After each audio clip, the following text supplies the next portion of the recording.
A Nigerian startup tackles the spread of fake drugs in West Africa. Zimbabwe's government says the worst of panic buying is over. And the iconic Black Power salute at the 1968 Summer Olympics marks its 50th anniversary. Africa 54 starts right now.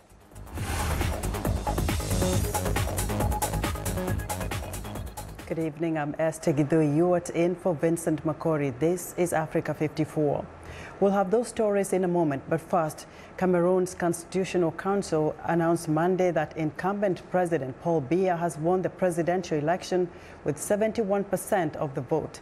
The official announcement follows 2 weeks of political tension, during which Biya's leading rival Maurice Kamto claimed victory based on his campaign's figures, and as police tried to silence opposition marches in the port city of Douala.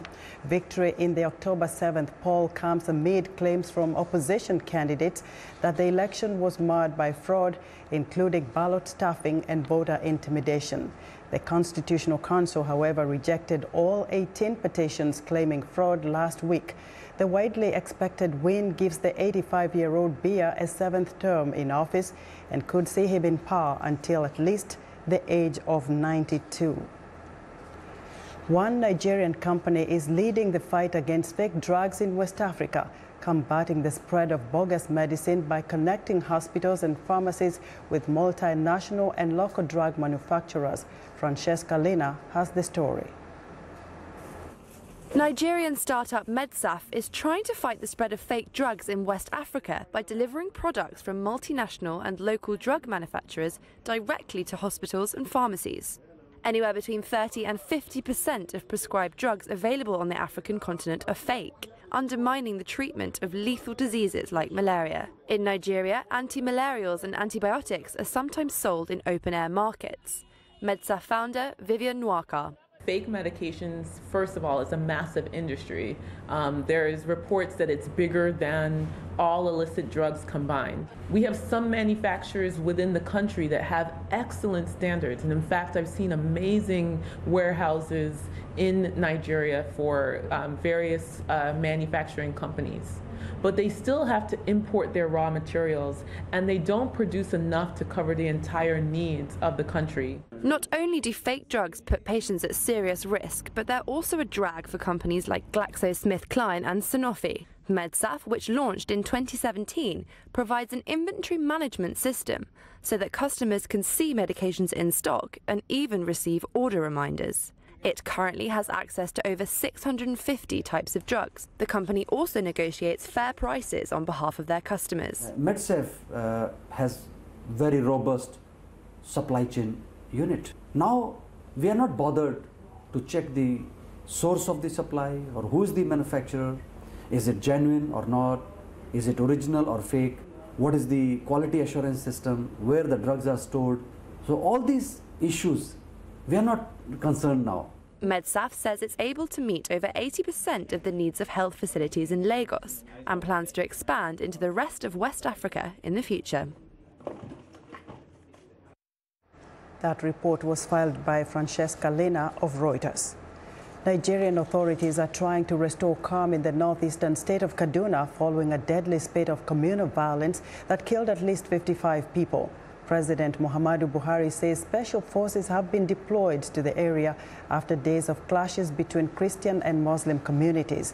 State authorities imposed a 24-hour curfew on Sunday. Locals say violence broke out on the streets of the state capital, which is also called Kaduna.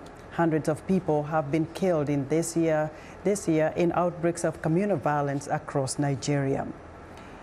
In Central Africa, unidentified gunmen killed at least 14 people on Saturday, including 2 health workers in an area of Eastern Democratic Republic of Congo, where militia violence is hampering efforts to contain an Ebola outbreak.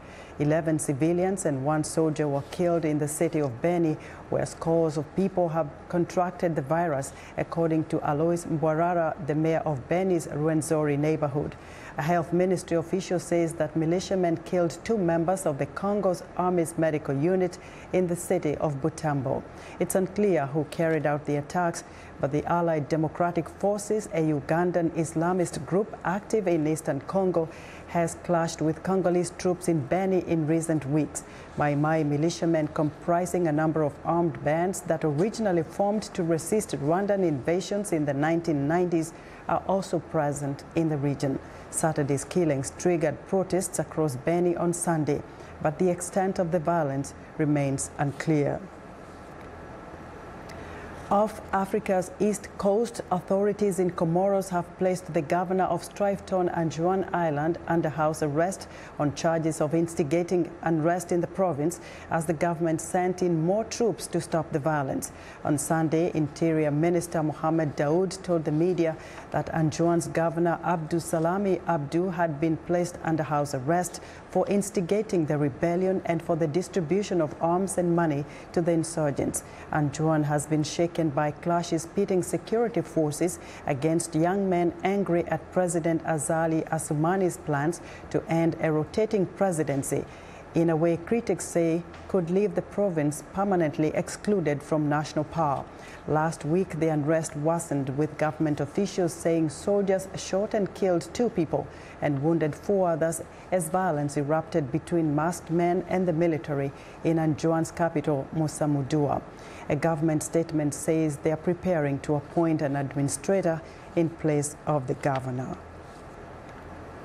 The Zimbabwean government says the country is emerging from a recent wave of panic buying that saw shops run out of goods and motorists spend long hours in lines at gas stations. But as Columba's Mavunga reports from Harare, Zimbabwe's economic problems are far from over. For weeks now, there have been long and winding queues at most fuel stations in Zimbabwe as the precious liquid has been in short supply. Bus driver Lamek Mauriri is one of those tired of waiting in line. We are sleeping in queues. There's no fuel, there's no bread, there's no drinks. Everything is, there's nothing. There's no cash, no jobs. Many shops in Harare have empty shelves. Businessman Christopher Farai-Tedza says the fuel shortage makes it hard to transport food supplies. Shortages of diesel forces prices of most goods to go up, as happened last week. There was panic buying as people rushed to stock up on expensive items like sugar and cooking oil. Zimbabweans use foreign currency to conduct most transactions, and there isn't enough to go around. The introduction of bond notes, a currency the government started printing 2 years ago, has not helped because the bond notes are hard to find and do not have the public's confidence. What they've done is to increase, for example, money supply in the economy. And that money supply is not actually backed by improvements, significant improvements in productivity. And when that happens, that's a recipe for economic disaster. Zimbabwe's government says the markets for food and oil are stabilizing. We didn't have any shortages. What we had was scramble for essential commodities. The scramble was caused by panic. People were panic buying a lot of things. And hence, when you have a surge of people all going to one place, there has to be some order. And order is what you call queues. Despite government assurances, some lines do not appear to be getting any shorter and prices continue to rise. Columbus Mavunga for VOA News, Harare. 2 of 6 critically endangered black rhinos relocated to Chad in May have died, according to the Zakuma National Park management. Their deaths are likely to undermine efforts to restore their population in the North Central African nation after a nearly 50-year absence. In a statement, African Parks, a non-profit organization that runs Zakuma, said the carcasses of 1 male and 1 female rhino were discovered in separate locations in the park on October 15th. It says the rhinos were not poached, but the exact cause of the deaths was not yet known.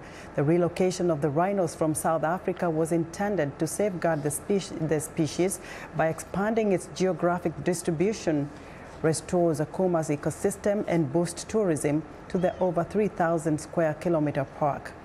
Before the transfer of the 6 rhinos from South Africa, the species had not been seen in Chad since 1972, mostly as a result of rampant poaching. A senior Tanzanian official says police have arrested more than 100 suspected militants planning to establish bases in neighboring Mozambique, where scores of people have been killed in Islamist attacks over the last year.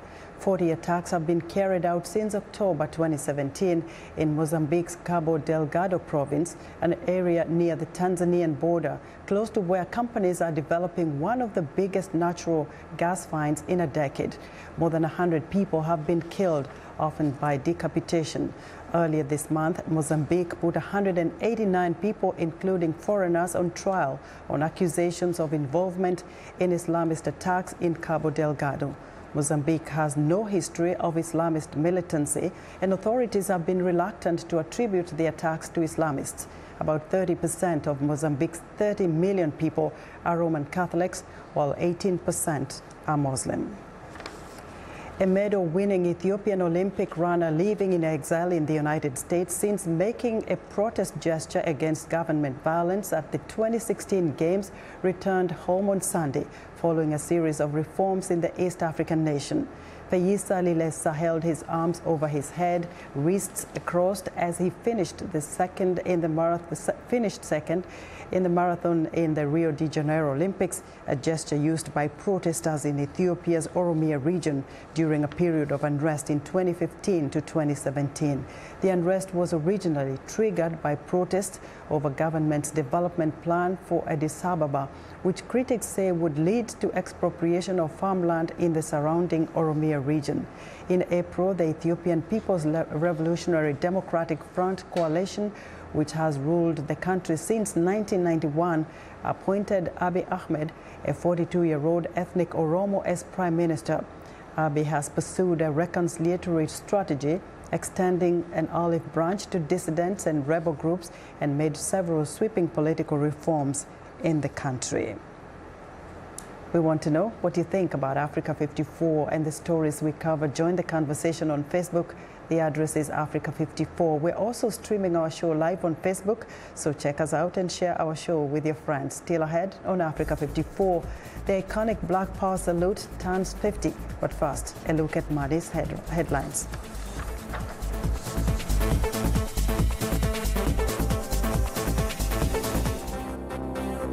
Exiled Olympic runner Feyisa Lilesa returned home to Ethiopia after being banished for making an anti-government gesture when she took second place at the Olympic Games. In Egypt, a UN program aimed toward preventing loss and waste along the food chain allowed 2,000 Egyptian farmers to receive training, helping them identify and treat disease and maintain crop quality. In an overnight raid near Beni in the Democratic Republic of Congo, rebels killed at least 11 people and abducted 15 others, including 10 children.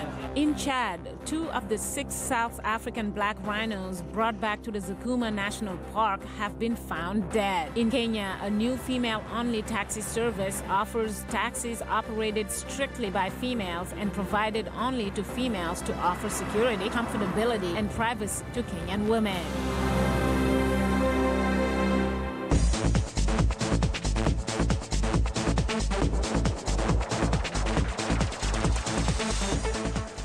U.S. lawmakers of both political parties remain incredulous over Saudi Arabia's explanation for the death of journalist Jamal Khashoggi, who disappeared at the kingdom's consulate in Turkey nearly 3 weeks ago. VOA's Michael Bowman reports from Washington. A Saudi explanation meant to quell a diplomatic firestorm has fanned the flames. I don't find this Saudi account credible at all. What happened here was savagery, and we can't go along with their cover story. Saudi Arabia first denied any knowledge of or involvement in the death of Khashoggi, a leading critic of Crown Prince Mohammed bin Salman. Then, late last week, an admission. The Washington Post columnist did die at the Saudi consulate in Istanbul. Preliminary investigations into the disappearance of Saudi citizen Jamal Ahmed Khashoggi by the public prosecution revealed that discussions with people he met at the Saudi consulate in Istanbul led to a physical fight, which caused his death. The explanation has spawned a new tidal wave of ridicule and criticism aimed at Saudi Arabia.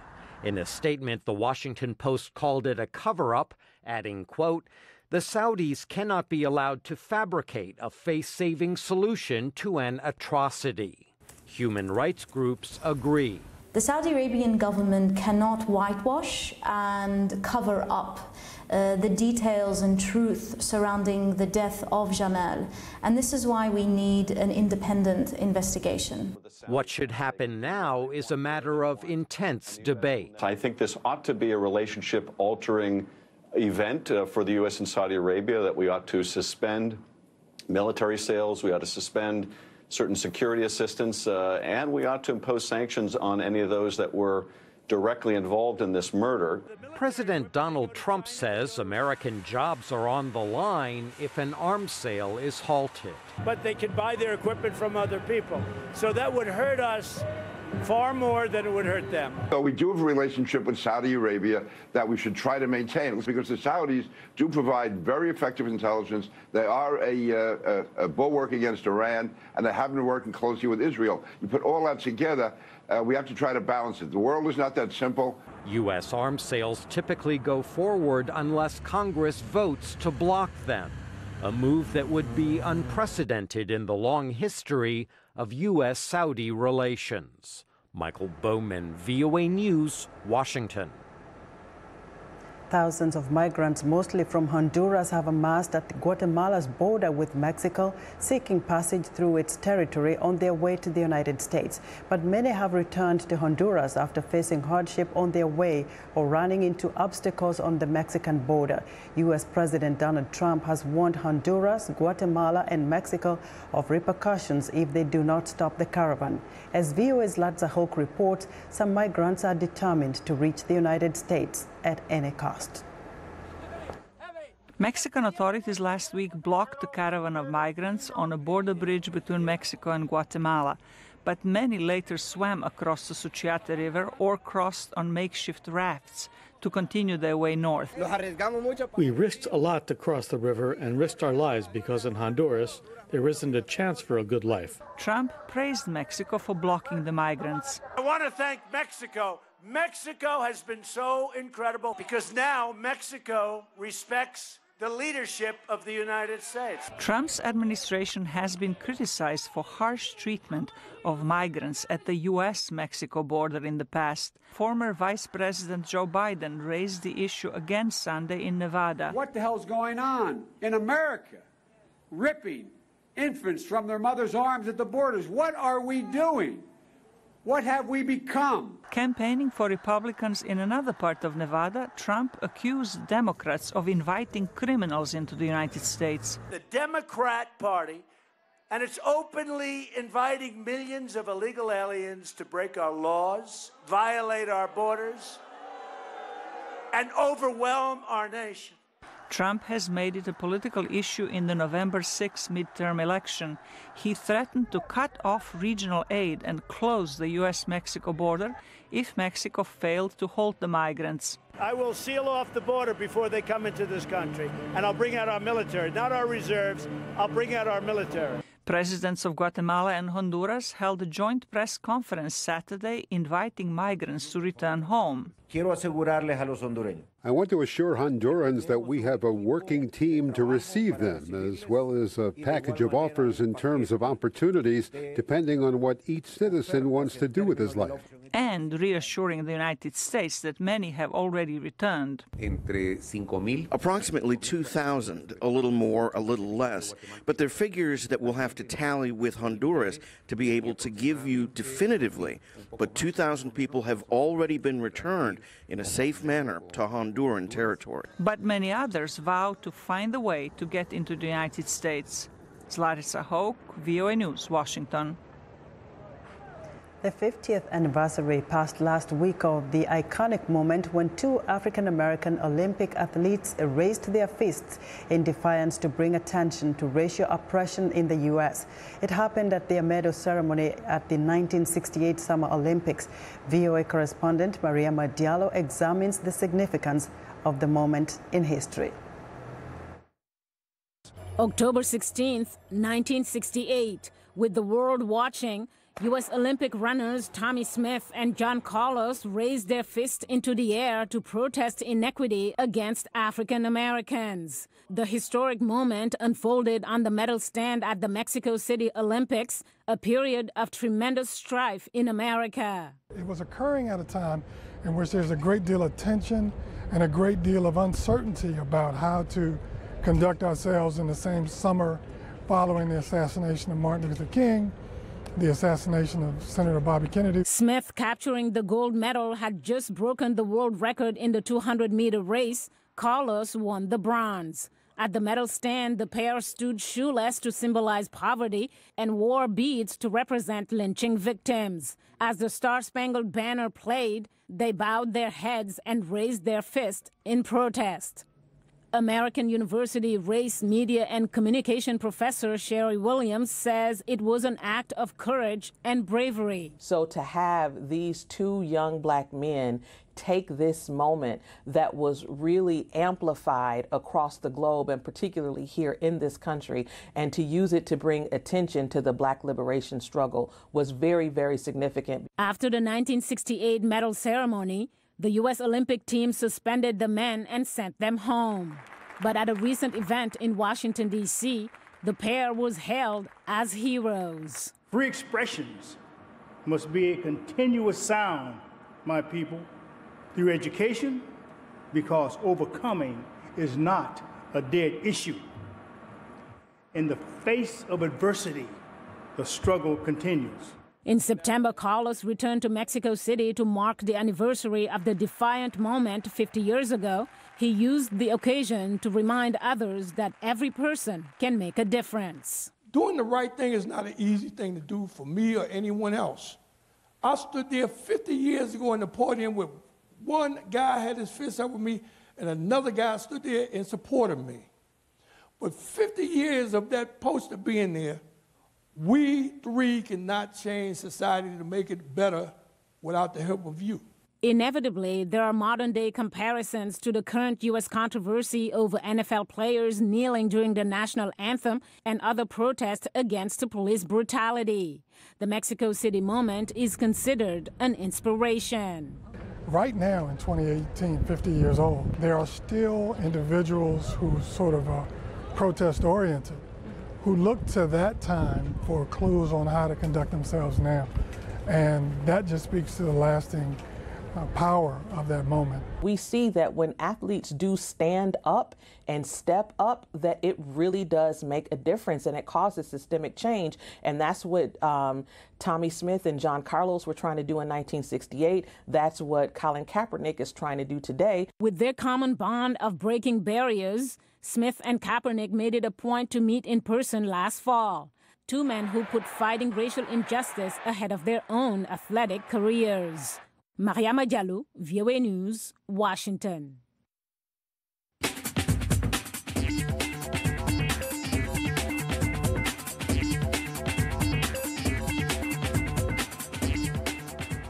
Welcome back to Africa 54. Here's what's trending.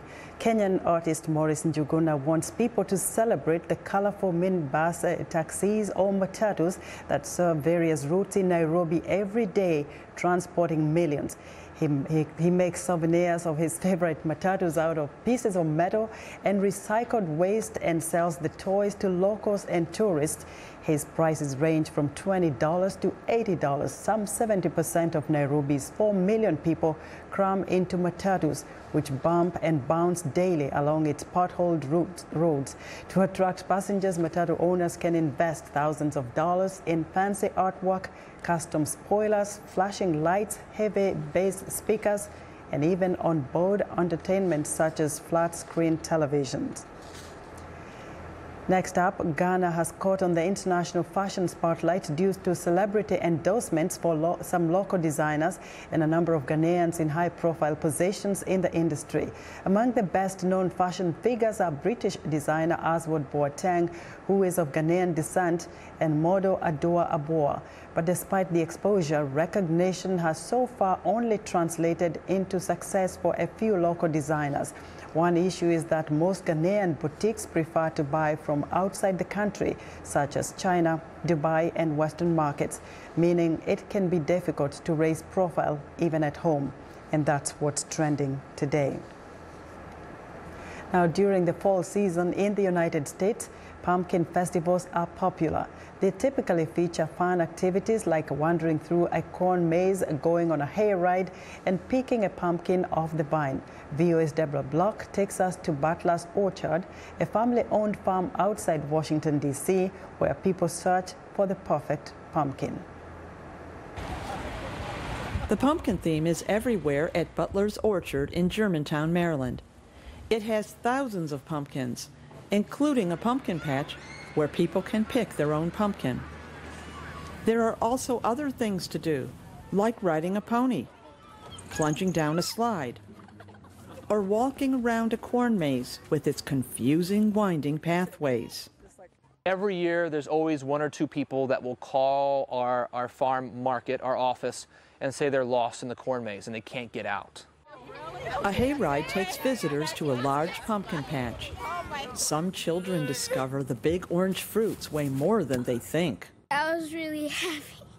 Tristan Piazza plans to carve his pumpkin for Halloween. I'm going to make the scariest face in the whole neighborhood.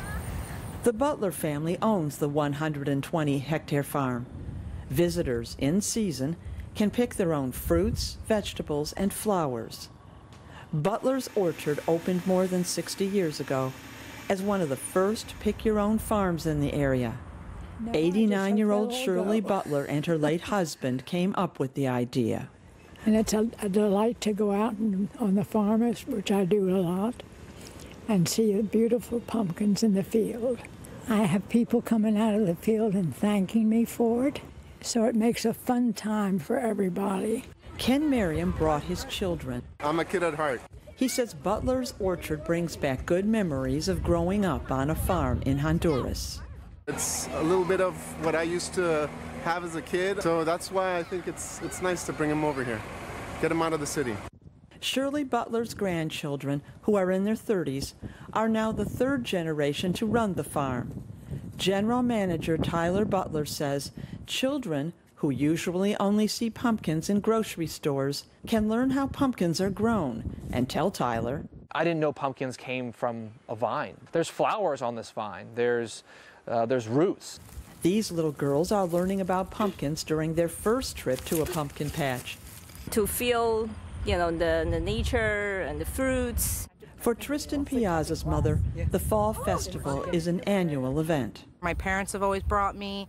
I bring my kid now. I hope he stays in the area and he can bring his kids. Since family farms are hard to keep afloat these days, Tyler Butler appreciates the tens of thousands of visitors who come to the Fall Festival each year. Deborah Block, VOA News, Germantown, Maryland. Thank you for watching, and good night from Washington.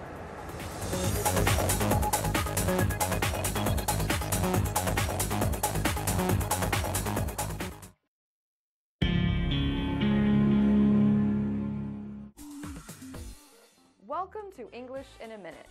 A slope can describe a surface or area that is not level. If something is slippery, it is hard to stand on.